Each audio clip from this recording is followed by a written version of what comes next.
안녕하세요. 생초짜 생존영어에서 브이로그를 한번 찍어보고 싶어서. 왜냐면 요즘엔 애들을 낳고 키우는 거 대부분의 집안의 문제더라고요. 근데 저는 지금 그 아들이 이제 29살이거든요. 근데 지금 생각해 보니까 제 나름대로 애를 이렇게 키워보자 이렇게 생각을 해서 키워봤는데, 뭐 제 나름대로는 성공을 한 것 같아요.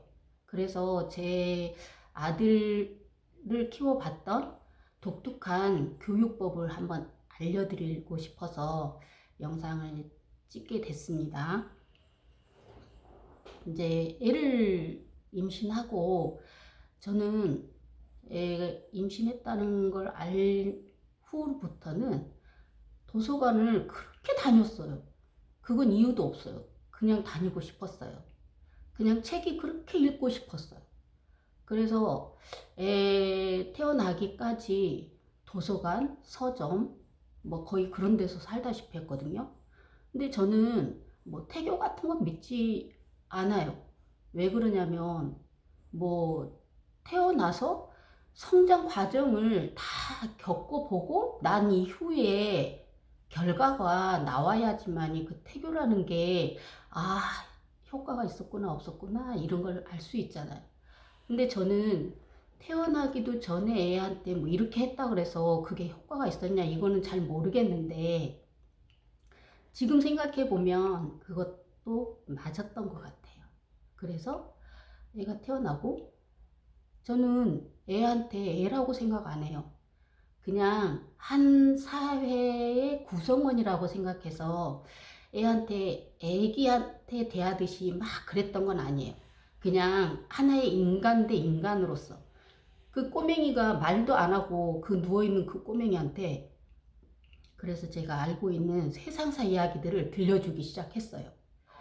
그리고 뭐 애한테 하는 말이지만 애를 뭐 이렇게 애기스럽게 대하지도 않고 우쭈쭈 이렇게 뭐 혀 짧은 소리도 해본 적이 없고, 그저 말을 정확하게 잘 배울 수 있는 그런 말투로 애한테, 애가 말을 잘할 때가 한 12개월 때였거든요. 근데 제가 그렇게 말했다고 해서 얘가 그렇게 뭐 잘할 거라는 생각은 안 했어요.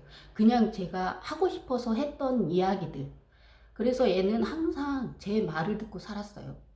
거의 하루에 그냥 반나절 이상을 뭐 제 말, 그렇다고 해서 뭐 애기한테 하듯이 하는 이야기도 아니고 세상 돌아가는 이야기들을 막 하기 시작했는데, 12개월 되니까 애가 말을 이렇게 단어로 하는 게 아니라 문장으로 하더라고요. 그래서 참 신기했어요. 그래서 사람들이 꽤나, 주변 사람들도 좀 놀랬어요. 어린애가, 더군다나 이제 돌쟁이가, 아니 말을 해도 문장으로 하는 거예요. 그래서 아, 그런가 보다 이렇게 하고, 저는 애를 좀 내 품에만 데리고 산다고 생각은 한 번도 해본 적이 없어요. 그래서 16개월이 됐는데 저희 집 슈퍼가 좀 비탈진 길에다가 좀 한 100m 그 정도 거리가 되는 곳에다가 애한테 한번 16개월쯤 됐을 때 물어봤어요. 너 심부름 갈 수 있어? 그 슈퍼, 엄마랑 한 번씩 지나다니면서 본 슈퍼, 거기 심부름 한번 갈 수 있어? 그랬더니 애가 가겠대요.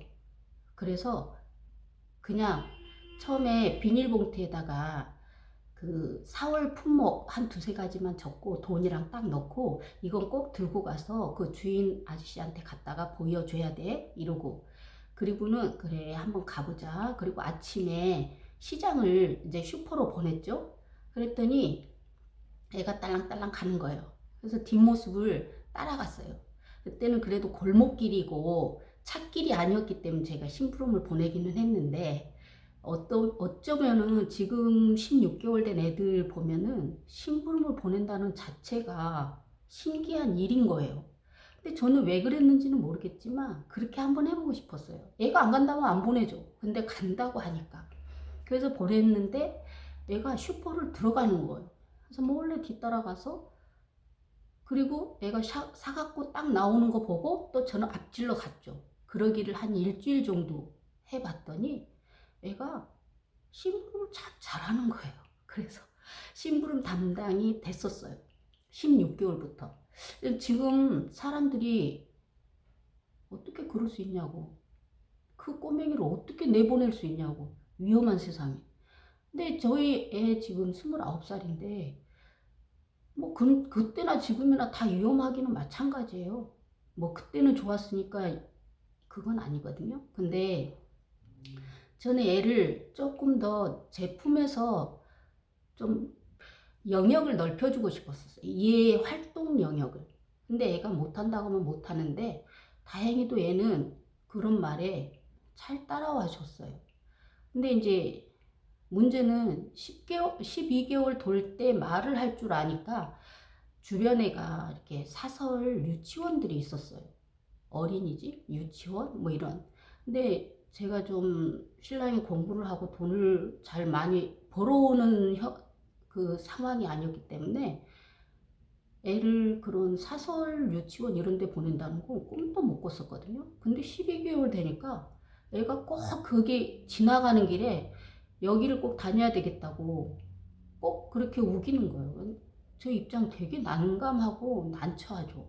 어린애가 다닌다는 것도 좀 그렇고, 우선은 제가 감당할 돈이 안 맞으니까 어쩔 수 없이 애한테, 그러면 너가 조금 더 이제 좀 더 지나서, 한참 지나서 너가 그래도 다니고 싶다 그러면은 내가 너를 다닐 수 있는 곳을 한번 알아봐 줄게, 이렇게 된 거예요. 근데 얘는 그걸 기억을 했나 봐요. 3살쯤 되니까 갑자기 엄마가 말했던 거 저 다녀야 되겠대요. 이상하다. 얘가 그때 이야기하고 지금 2번째인데 뭔 일이지? 왜 기억을 하고 있는 거지? 놀란 거죠. 그래도 혹시나 하고 진짜 너 거기 다니고 싶어? 그랬더니 다녀야 되겠대요. 그래서 3살 때 여름이었던 것 같은데 부랴부랴, 얘는 돈을 많이 들일 수는 없고 병설 유치원을 한번 가서 선생님한테 뭐 이렇게 3개월에 7만 원인가 그때 밥값을 낸다고 들었었거든요. 그래서 한번 알아보고 거기를 들어가 보자. 어린애가 돈을 크게 굳이 쓸 필요는 없고, 또 굳이 애인데 뭐 제가 뭐 그런 것에 많이 생각은 별로 안 했었어요. 그래서 선생님한테 다 가서 우리 애가 이렇게 이렇게 해서 다니고 싶어 하는데 혹시 다닐 수 있느냐 그랬더니 애가 나이가 너무 어려서 지금 내년에 다닌다 해도 4살이라 안 된다고. 그래서 이제 안 되냐고, 애는 다니고 싶어 한다고 선생님한테 막 하소연을 했어요. 그랬더니 선생님이 그러면 교육청에 혹시 알아봐 준다고. 그래서 기다리고 있는데 역시나 안 된다는 대답을 하신 거예요. 우리 애가 너무 좌절을 하는 거죠. 그래서 선생님한테 되게 좀 제 속상한 소리를 했어요. 왜 애한테 갈 수 있는지 교육청까지 알아봐 준다 그래 놓고 안 될 일을, 얘가 지금 저러는 거 봐라. 쟤 지금 가고 싶었던 때가 12개월 때였다. 그래서 병설도 혹시 다닐 수 있는지 알아보러 왔더니 그렇게 기회가 주어질 것 같이 이야기를 해놓고 지금 보니까 왜 이제 와서 이런 소리를 하느냐 이러고 이제 선생님한테 말했더니, 그러면은 애를 부모님이 책임을 진다라는, 무슨 일이 생길 때 그런 것을 책임을 지는 하에는 애를 받아줄 수는 있다고 이제 며칠 있다가 그렇게 또 선생님이 약속을 하신 거예요. 얼마나 이 애가 다니고 싶어 했는지 그 모습을 보시고 그냥 뭐 어떻게 거절을 못 하신 거죠. 그래서 이제 애를 4살 때 보냈는데 병설 유치원도 한 저희 집에서 한 3, 400m? 500m는 될걸요? 아무리 짧게 잡아도 4, 500m 정도 됐었어요. 슈퍼는 한 100m 정도 거리였고 병설은 4, 500m, 500m 정도 거리가 됐었는데 처음 일주일은 애를 데리고 다녔어요. 근데 제가 슈퍼를 심부름을 16개월 때부터 보냈잖아요. 근데 애가 이 동네 지리를 하나하나 눈여겨본 거예요. 자기 혼자 여기저기 많이 좀 눈여겨보고는 일주일쯤 제가 데리고 다녔는데 그 다음부터는 혼자 다닌다고 딱 그러더라고요. 그래서 그러면은 꼭 올 때 갈 때 친구들이랑 같이 주변 친구들이랑 같이 어울려서 다녀라 그랬더니 그렇게 혼자 잘 다니는 거예요. 그 4살 때부터. 그래서 4살 때 잘 다닌가 했더니 선생님이 얘가 어느 날 연락이 왔어요. 왜 애가 안 오죠? 늦게 오죠? 뭐 이러면서. 그래서 저는 보통 친구 집에 가서 놀고 오는 줄 알고 별로 그렇게 신경은 안 썼거든요. 그랬더니 선생님이 그러는 거예요. 애를 집에 가라고 애들 다 보냈는데 애가 복도에 앉아서 어느 날 보니까 복도에 앉아서 막 뭔가 선생님이 뭐 내 숙제를 내줬는지 어쨌는지 뭘 하고 있더래요. 그걸 다 하기 전까지는 오질 않는 거예요. 그래서 죄송하다고 애를 제가 제 일을 하다 보니까 애가 복도에서 그러고 있었는지 몰랐다고 죄송하다고 이러더라고. 그래서 아, 이 애가 조금 책임감이 좀 있구나. 이제 이건 느꼈죠. 근데 5살 되니까 5살 여름쯤 되니까 왜 엄마는 글씨를 안 가르쳐 주느냐? 왜 안 가르쳐 주냐? 그래서 글씨 너무 빨라서 조금 더 있다가 배워 그랬더니 아니래요. 글씨를 배워서 친구들한테 또 편지를 써야 되겠고 그러니까 가르쳐 달라는 거예요. 그래서 글씨를 그냥 가나다라마바사 이런 식으로 가르쳐 줬죠. 가르쳐 줬는데 애가 보니까 뭐 한 9시, 10시쯤 자는 애가 글씨를 가르쳐 준 날부터 책상에 앉아서 12시까지도 잠을 안 자요. 불을 안 끄고. 이제 그러더니 제가 가르쳐 준 거에 그 공부를 완벽히 할 때까지 얘가 욕심이 있더라고요. 근데 그걸 한 3개월 정도 그렇게 공부를 하더니 지가 궁금한 건 나한테 물어보고 3개월 정도 공부를 하더니 한글을 어른들이 어려워하는 한글조차도 다 깨우친 거예요. 그래서 저는 그냥 그러려니 하고 말았어요. 그랬더니 6살 되니까 5살 글씨를 배우고 나서부터 책을 사달라고 한 거예요. 근데 우리 집엔 책이 하나도 없었어요. 애한테 책을 사줄 정도의 여유가 없었거든요. 그래서 그냥 사주지도 않고 냅뒀더니 글씨를 안 이후로 책을 사달라 그러길래 너 친구 집에도 책이 있지. 그리고 병설 유치원 뒤에도 책이 있지. 그러니까 너가 책을 읽고 싶으면 그냥 친구 집에 놀러 가서 친구들하고 놀다가 책을 한 번씩 읽어봐. 그러면은 그게 다 너 책이야. 그랬고 병설 유치원 뒤에도 책이 얼마나 많아. 거기에 책이 없으면 저 중앙도서관 학교, 초등학교 중앙도서관에 가서 책을 너 거야. 그거 다 너가 읽으면 다 너 책이야. 그러니까 너가 읽어. 그러고는 이제 꼬셨죠. 그랬더니 애가 그때부터는 책을 재미를 붙여가지고 집에가 책이 없으니까 더 그런 것 같아요. 집에 오면 책이 한 권도 없으니까 나는 친구 집에서 책을 보고 가지 않으면 나는 뭐 읽을 책이 없으니까 안 돼. 이 생각이 들었는지 그냥 친구 집에 놀러 가면은 친구랑 절반 놀고 절반은 책 읽고 또 학교를 가면은 병설 유치원 그 뒤에 그 책 그거 읽고 그리고 학교 그 도서관 가서 책 읽고 애가 그렇게 막 책을 읽기 시작한 거예요. 흥미를 갖는 거예요. 그래서 아니 가르친 것도 아닌데 책을 읽으라고 뭐 억지로 뭐 집에 자체가 책이 없는데 이상하다. 근데 이제 제가 12개월 때부터 얘가 문장으로 말을 잘한다 그랬잖아요. 그래서 애한테 유일하게 했던 게 있어요. 뭐냐면 제가 애한테 질문을 가르쳤어요. 이렇게 하게 질문하는 법을 가르쳤죠.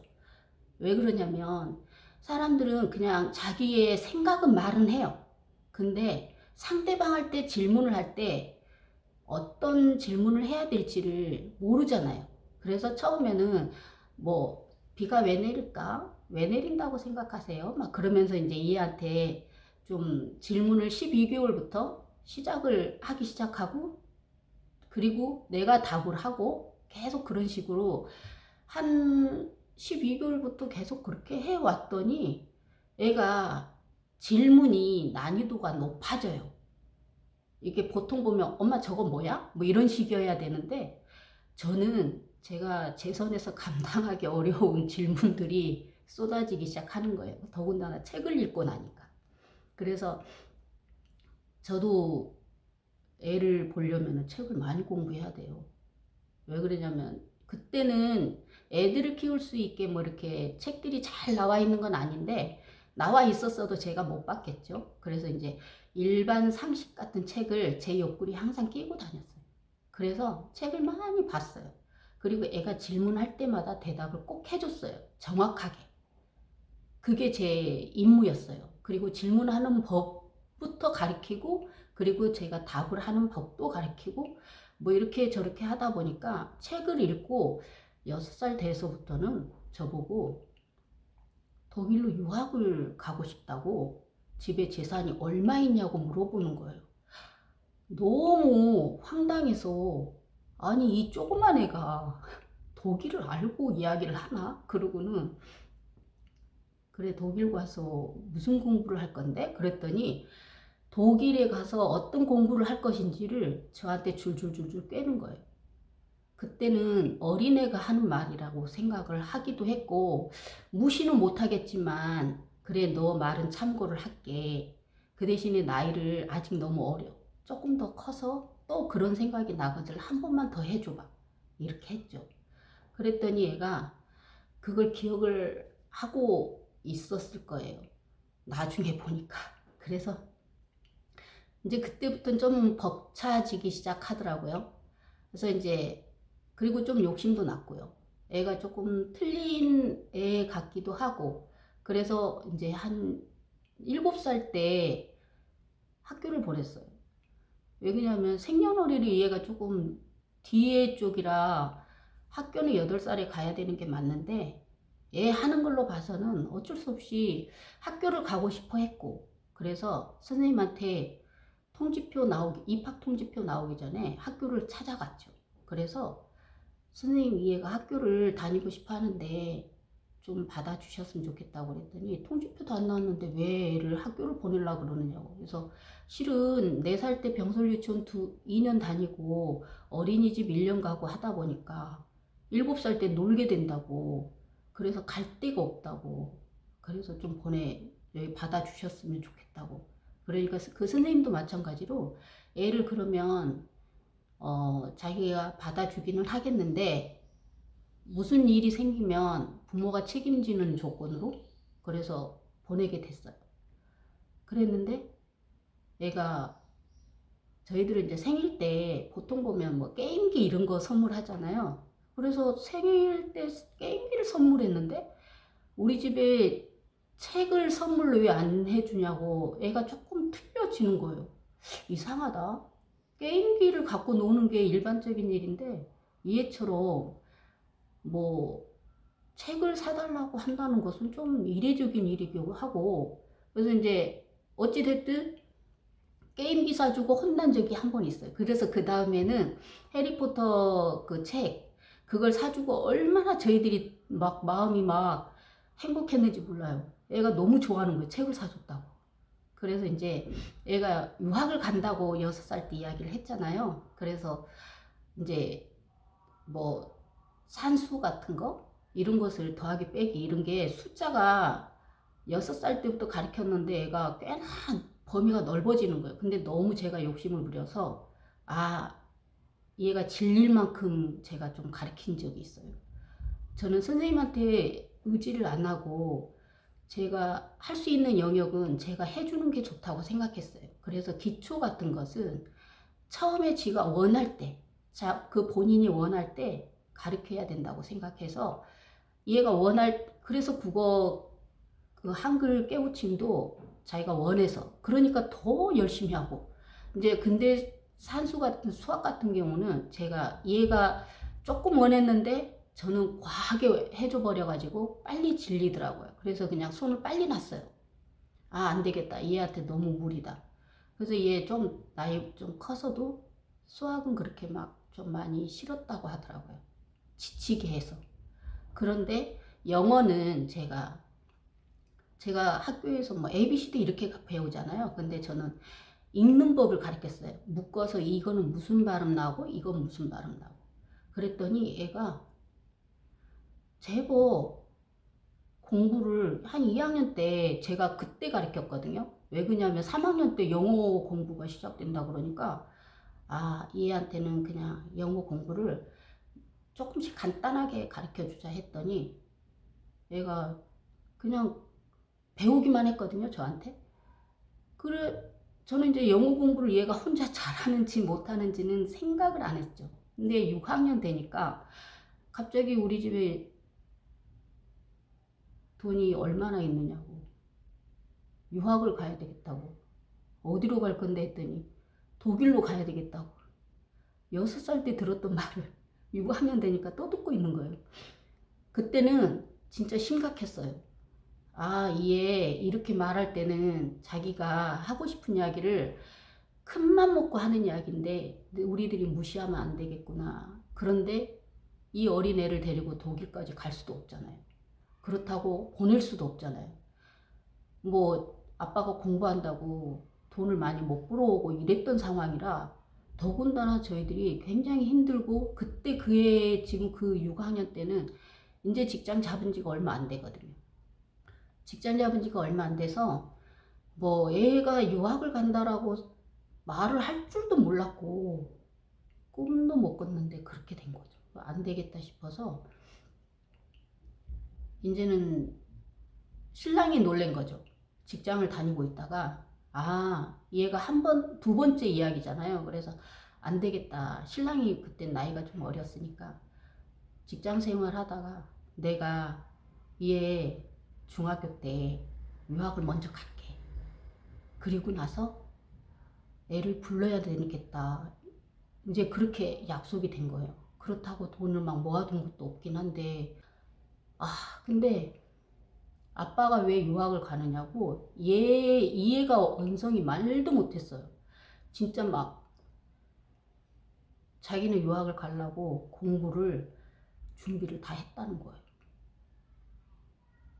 와, 진짜 그때는 하늘이 막 무너지고 막 그래도 아빠도 최대한 이해에 대한 뭐 말한 것을 약속을 지켜주기 위해서 먼저 유학을 가고 돈이 없는데 어찌됐든 다 끌어모아서 대학원으로 유학을 갔어요. 이게 미국으로. 그리고 뭐 그냥 억 단위는 기본으로 들던데요. 저 막 그 직장 저도 다니고 있었는데 뭐 어쩔 수 없이 뭐 마이너스 대출 받고 아무튼 저 돈 벌고 다 그리고 주말에는 또 알바 다니고 진짜 피 터지게 일할 때가 몇 년 있었어요. 진짜 몇 년. 그 유학을 보낸 것 때문에. 그랬는데 얘는 항상 난 언제 가냐고. 나 언제 가냐고. 그랬는데 결국은 아빠가 유학 가서 회계사 자격증 따고 그리고 이제 영주권을 받게 됐는데 1년 밀리고 그 다음에 2년 차에 그게 이제 횟수가 조금씩은 멀어지긴 했어도 어찌됐든 영주권을 받게 되더라고요. 그랬는데 그때가 우리의 고등학교 3학년 때 받았어. 영주권. 그랬어도 그건 빨리 받은 거라고 그러더라고요. 돈 적게 든 거죠. 한마디로 말하면. 사업으로 간 게 아니라 공부로 간 거기 때문에. 근데 이제 그랬다고 쳐도 애가 이제 엄마, 나 영어 공부 어떻게 한 줄 알아? 이러는 거예요. 어떻게 했는데? 그랬더니 초등학교 6학년 때 그냥 뭐 그 게임 있죠. 미국 같은데 게임 그런 거 가져와서 자기가 공부를 해야만이 그거 게임을 그 운영을 하는 거래요. 그래서 사람들한테 그 게임을 날렸대요. 자기가 공부해서 한글로 풀고 그리고 보내고 이렇게 합니다. 이렇게 알리고 그렇게 공부를 하고 고등학교 때는 원어민 강사 있죠. 그 사람을 자기 주말이면 내가 여기 지역을 구경을 시켜줄 테니까 선생님은 저한테 영어를 가르쳐 주세요. 이렇게 해서 영어를 배우고 또 혼자서 제가 이렇게 묵음으로 영어 읽는 법을 가르쳐 줬다 했잖아요. 근데 그때부터 얘가 공부는 했었어요. 혼자서. 뭐 TV를 보거나 뭐 그렇다고 해서 컴퓨터를 보거나 이런 영어 공부를 한 게 아니라 자기 혼자서 속으로 영어로 물어보고 자기가 아는 문장으로 영어로 혼자서 그 상대방하고 말할 때 영어로 말하면서 한국말로 내뱉은 그런 식으로 영어 공부를 계속 하고 있었다는 거예요. 그래서 고등학교 때 여수 엑스포 있을 때 갔는데 저는 그때 이에 영어 소리를 들었거든요. 아니 거기에 그 물건 파는 사람이 이제 얘랑 같이 가고 있으니까 저기 엄마 선물 사주라고 뭐 이랬대요. 근데 얘가 조용조용히 뭐라고 하면서 그냥 간다고 딱 그러더라고요. 나중에 알고 보니까 그 소곤소곤 말하는데 그 사람도 소곤소곤 말한 것을 다 들은 거예요. 이게 보통 보면 한국 사람들은 그 사람이 정확하게 또박또박 말하지 않으면 그 언어를 잘 모르는데 더 들으려고 하고 무슨 말인고 이렇게 하는데 얘는 그냥 듣더라고. 그리고 말을 내뱉는 거예요. 처음 듣는 말. 어머, 너 어떻게 영어 공부를 이렇게 언제 했어? 막 이랬더니 엄마 나는 내가 독일로 유학 간다고 했잖아. 나 그때부터야 딱 그러더라고.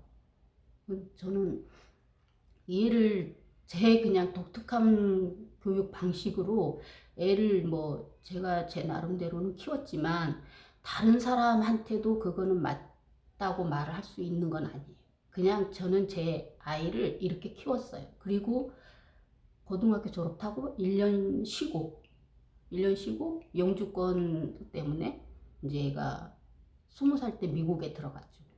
그리고 나서 저한테 엄마 우리 집에 재산이 얼마나 있어? 또 물어보는 거예요. 딱 인생에 한 3번은 물어보는데 제가 그때는 정말 덜컥했어요.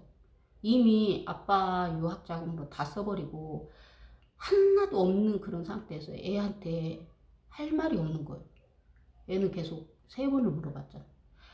미안해. 진짜 그때는 막 눈물이 막 쏟아지는데 뭐라고 할 수도 없고 그래서 미안해 울면서 아빠가 유학으로 와서 공부하느라 돈 다 써버리고 엄마 혼자 벌다 보니까 이게 안 되더라.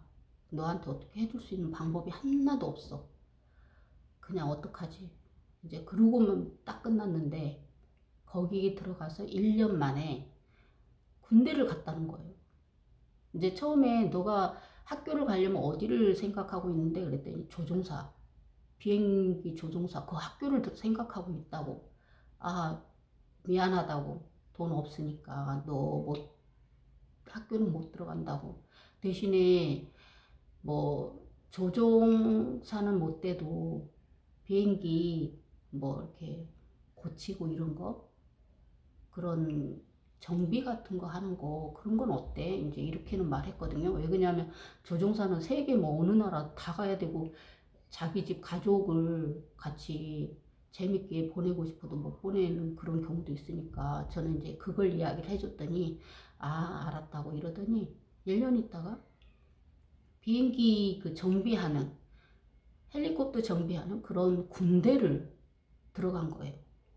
그리고 거기 공수단, 특전단 뭐 계속 5년 6개월 동안 하다못해 뭐 파병은 자기가 가고 싶어 간 건 아니고 그냥 의무적으로 갔다 와야 된다 그래서 이제 5년 6개월 동안에 할 걸 다 했어요. 얘는. 그래서 저는 지금도 애한테 학원 한 번을 못 보내고 물론 학원이란 데는 공부 학원은 안 보내고 예체능은 조금씩 보냈어요. 근데 제가 그걸 안 보내면서 댔던 핑계는 돈이 없으니까기는 한데, 너가 학원에 전기요금을 네가 대신 내주고 싶어서 다니고 싶어 하는 거야? 이렇게 말을 했더니 애가 학원을 일체 말을 안 하는 거야. 고등학교 졸업할 때까지. 그래서 실은 전 진짜 미안하게 학원을 못 보내고 책 한 권을 사준 적 없고, 그리고 고등학교 졸업하고 미국에다가 그냥 홀로 탁 던져버린, 진짜 아빠랑 둘이 있었기는 하지만 자기 길은 자기가 개척을 해야 되니까. 그래서 아빠가 그렇다고 해서 뭐 가서 돈을 잘 버냐, 그건 아니거든요. 뭐 그거 그런 거 땄다 그래서 외국인일 수밖에 없어요. 그 나라에 가면 영주권자에다가. 그러니까 돈도 별로 못 벌고 아빠가 해줄 수 있는 것도 없고 이 혼자 오롯이 감당해야 되는 일이었죠. 그래서 군대를 가서 5년 6개월 있으면서 어느 날 갑자기 파병도 저한테 간다고 말을 하는 게 아니라 전날 저 엄마 나 파병 갈 건데 이러. 와, 진짜 막 그 파병 갔다 오는 그 순간 몇 개월 동안이 막 속에서 그냥 콩탕콩탕콩탕, 그 자기 머리 위로 막 총알이 날아다니고 그랬대요. 알고 보니까 얘가 비행기 정비를 하다 보니까 이게 포탄이 자기들을 집중적으로 포화를 시킨대요. 그렇게 위험한 상황에서 죽다 살아난 거거든요. 그래서 이제 군대를 제대한다고 했을 때 저는, 야 너는 그런 말은 듣기 전에 너가 군대 체질인 것 같은데 왜 관두려고 그러냐, 여기는 혜택도 좋지 않냐 그랬더니 아니래요. 그냥 자기는 하고 싶은 게 있어서 그냥 그만두겠대. 그리고 나서 1년, 군대 제대하고 1년 만에 직장을 들어갔다고 전화가 왔어. 어디냐 그랬더니 아,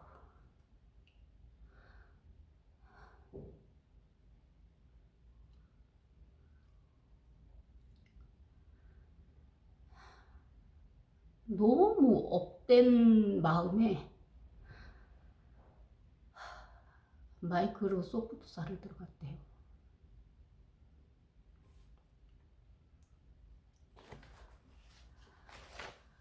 근데 저는 아무리 생각해봐도 거기를 들어갈 수 있는 조건을 갖추고 있는 애는 아니었거든요. 왜 그랬냐면은 군대에 있을 때 얘가, 군대에 있을 때도 IT 공부는 해본 적이 없었고, 제대하고 제가 너 언제 공부했어 그랬더니 1년을 쉬었거든요. 1년 동안 6개월은 실컷 놀았대요. 아무튼 세상에 놀 수 있는 그 자유만큼은 다 누려봤대요.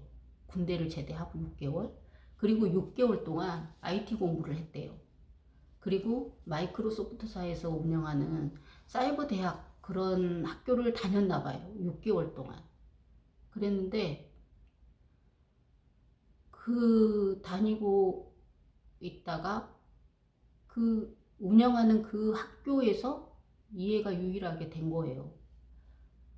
근데 저는 됐다고 너무 기뻐하다기보다는 얘한테, 얘는 학교를 다니고 싶어 했었어요.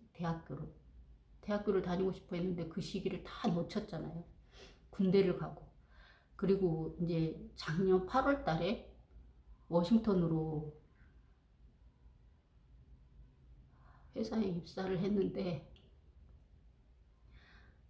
얘가 이제 군대에서 엄청 진짜 세상 할 수 있는 일은 다 한 것 같아요.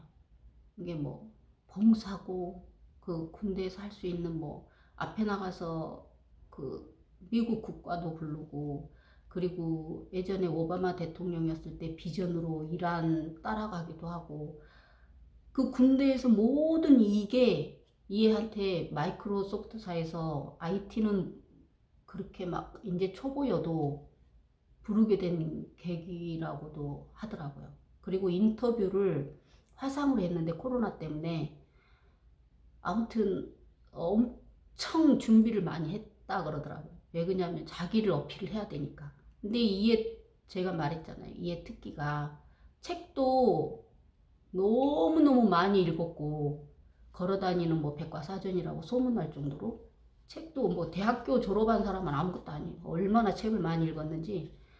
그런데다가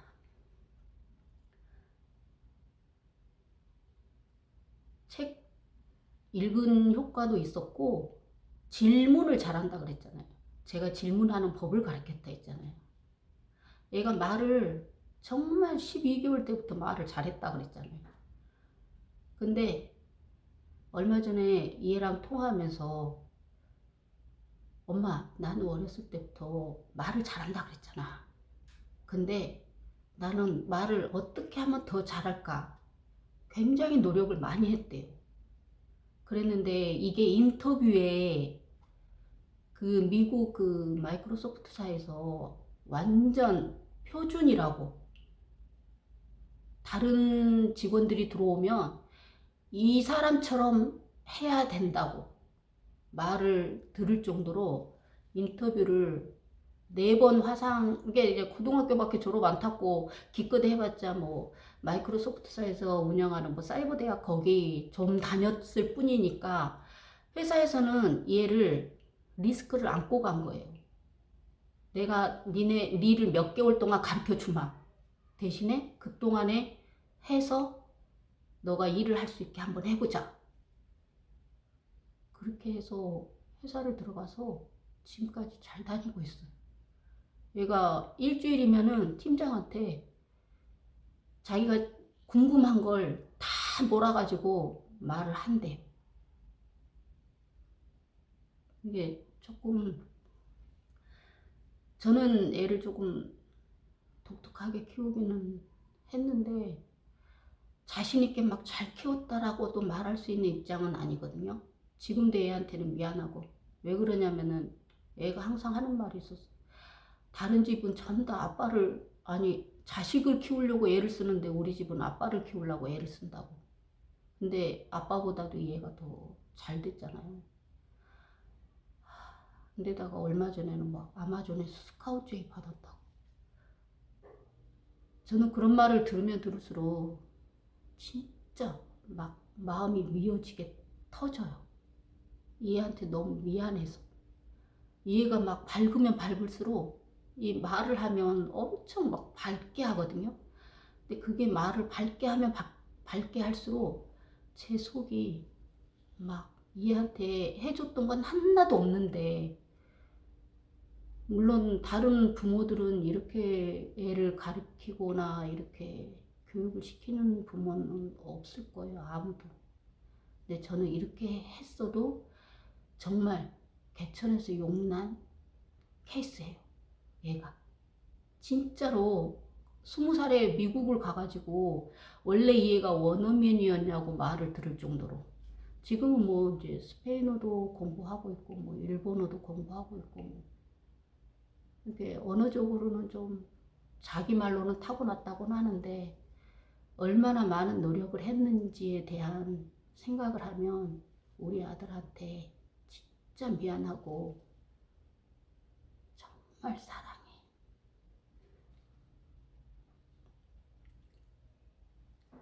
진짜 이런 말을 하고 싶었어요. 애한테 예전에 한 번 했는데, 물론 애는 이제 난 잘 됐으니까 괜찮아 이렇게 말은 하는데 제 마음은 평생 안고 갈 것 같아요. 그렇다고 해서 얘를 초등학교 5학년 2학기 때 이웃으로 떨쳐놨거든요. 제가 직장을 다니고 주야간을 하고 막 이러다 보니까. 그리고 제가 다녔던 데 시골이었고 직장을. 그랬더니 안 되겠는 거예요. 그래서 아프기도 했고 얘가 잦은 병 치레를 했고, 또 어디서 이렇게 물어보니까 뭐 너무 자주 아프고 제가 조금 아빠를 키우려고 하는 사주가 너무 강하다 보니까 얘가 아프다 뭐 이런. 근데 이제 그냥 그걸 뭐 저는 다 믿는다기보다는 그런 거는 어쩔 수 없더라고요. 그래서 그냥 우선은 시내니까 안심할 수 있으니까 그래서 보냈는데, 그게 두고두고 저한테는 가장 가슴 아픈, 그 이 애한테 그냥 씻지 못할 죄를 지은 것 같은.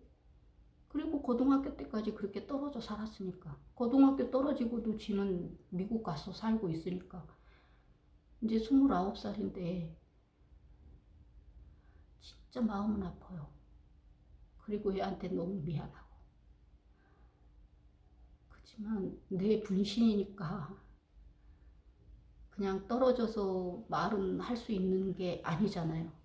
안 보이면은, 항상 제가 16개월 때부터 이렇게 조금씩 떨어져 있는 법을 알려주고 하다 보니까 자기가 할 수 있는 일은 다 잘해요. 자기가 오히려 더 나서서 이렇게 해볼까 저렇게 해볼까. 고등학교 때도 자기가 혼자 알아서 미국 들어가는 수속도 갖다 받고 갔다 오고 그런 식이었으니까. 저는 어찌됐든 애는 태어났으니까 세상에, 가장 넓은 세상에서 한번 살아보라, 이런 뜻은 갖고 있는데, 정작 애한테 해줄 수 있는 모든 일은 하나도 해주지는 못했어요. 아무튼 우리 애한테 미안하고 사랑해.